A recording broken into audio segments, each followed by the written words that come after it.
so he jumps off and commits suicide. Okay. It's the craziest thing. They only brought me back here for this one episode as a flashback in with Stefan. Pretty wild. I know, spoilers. You know, that scene, for me, for any of us actually, when we looked at what Mystic Falls ultimately became, and sort of how dilapidated it was, and the state of ruin that it had sort of sunken into, I thought immediately that's where we were opening the show. And so what ended up happening is that it seemed like it was this super dark, bleak, sort of Mad Max version of the Vampire Diaries. But it gets bright again. And that scene, though, however, was very symbolic of where parts of Mystic Falls end up and where sort of Damon Salvatore ends up. With the loss of this sort of epic love of his life. Put in a sort of stationary hold. But I'll tell you, you know, that scene actually meant a lot to me because it symbolized sort of times to come. But then we open up on a bright sunny day in Amsterdam, and Damon is taking care of Alaric, because Alaric also too, you know, he lost the love of his life in an extraordinarily tragic way. I mean, even just reliving that scene is not a very good thing. And the first time you see Damon and Alaric, you know, they're pounding these beers in this beautiful sunny street in Amsterdam, and Alaric's going down this super dark place, and sort of rather than Damon not helping his friend, he actually ends up helping him, and they go on this pretty sick, very dark journey together. But we don't, so ultimately, to answer your question, we don't stay in that state of what you see. We come back out of it. But, yeah. This season really starts, we start off with a new dynamic, which is this sort of flash forward into the future, 3 years. So what's interesting about that is that it's really going to add a new dynamic to the format and sort of shake it up a little bit. And so you get to see these characters in the same episode, but in 2 completely different timelines, which is interesting. I want to get back to, you know, you do start to find and volley between the Damon that was and the Damon that is now, and you start to see some of his old traits come back out as a result of dealing with Lily and these heretics. You know, he's got 60 years to wait. The guy's got 60 years to kill, and in that time he wants to have as much fun as he can. And so, you know, I always said it, we forget this about Damon. This guy is the same guy. He's the guy that has the same look on his face if he was saving a kitten out of a tree or literally cutting your throat out. He's the same guy. And we can't forget the harshness that this man, or we know this man to possess. And I think what's cool about that is that, you know, fighting the good fight, having enemies and having villains and having shit to do is fun for him.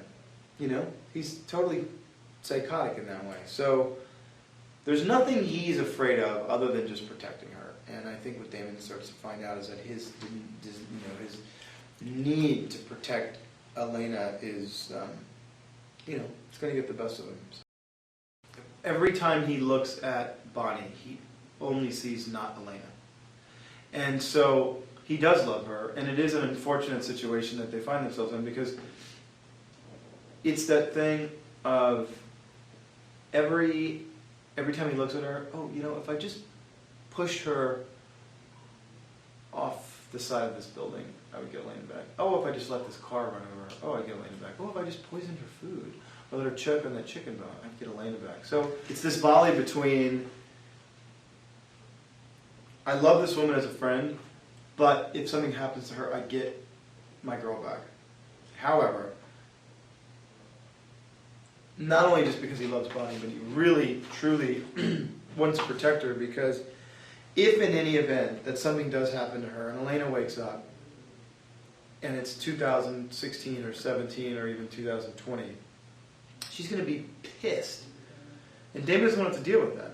He doesn't want to disappoint her. The first thing she wakes up and she realizes that it's only been a year and that Bonnie's dead. He really doesn't want to let her down. So keeping her alive is a very, very layered, very nuanced dynamic between Bonnie and Damon. But he does. He adores her. And he does. Well, she told him, go live your life. She knows Damon. I mean, she said, go live your life. He's determined to be true to her, to do good by her. He's definitely determined to be the man that he's never been able to be, which, by the way, is admirable. Is it realistic? He thinks so. But I think that, you know, he was pining for Catherine for 150 years with the naivete of a 23-year-old boy who'd really been love-stricken. And with that also, too, was this mix of naivete and love and lust and fear and youth and all of these things that were sort of layered together that got the Damon Salvatore that ultimately you're seeing, that you saw in season 1 and 2 for the most part. Every time he looks at Bonnie, he only sees not Elena. And so he does love her, and it is an unfortunate situation that they find themselves in, because it's that thing of every time he looks at her, oh, you know, if I just push her off the side of this building, I would get Elena back. Oh, if I just let this car run over her, oh, I'd get Elena back. Oh, if I just poisoned her food, or let her choke on that chicken bone, I'd get Elena back. So it's this volley between, I love this woman as a friend, but if something happens to her, I get my girl back. However, not only just because he loves Bonnie, but he really, truly wants to protect her, because if in any event that something does happen to her and Elena wakes up and it's 2016 or 17 or even 2020, she's going to be pissed. And Damon doesn't want to deal with that. He doesn't want to disappoint her. The first thing she wakes up and she realizes that it's only been a year and that Bonnie's dead.